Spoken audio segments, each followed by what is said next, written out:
Soc Quique Estrela, soc el tècnic de cultura de l'Ajuntament d'Algemesí i ara mateix ens trobem en el Teatre Municipal.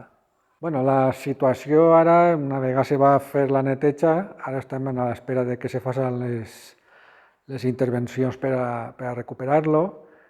Inicialment, així entra al voltant d'un metre d'aigua i el que n'hi ha que fer és tot allò que ha estat afectat per l'aigua, tant a nivell de sanitaris com instal·lació elèctrica, pati de butaques, tot això s'ha de refer de nou i el projecte bàsic del teatre sí que està aprovat, el projecte d'execució està en tràmit i una vegada això se liciten les obres, doncs a començar. Vull dir que podríem dir que ens trobem a meitat del procés. L'edifici és un edifici modernista, se va rehabilitar a finals dels 90 i se començà l'activitat l'any 2000 i quan vingué la dana portam uns 25 anys funcionant.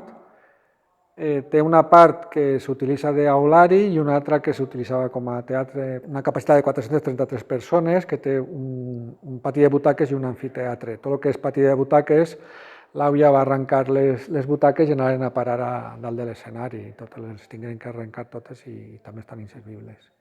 Espais municipals tenim dos, que és el Teatre Municipal, que és on ens trobem ara, que té un aforo de 433 persones, i després el Teatre Jaume I, que és un edifici més modern i que té un espai per a 288 persones que se gastava per cosetes de xicotet o mig format.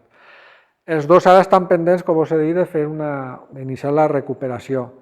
Crec que a nivell emocional i a nivell intel·lectual i també a nivell de benestar emocional, he vist que la gent, quan ha anat a activitats culturals, ha entrat d'una manera i ha eixit molt millor.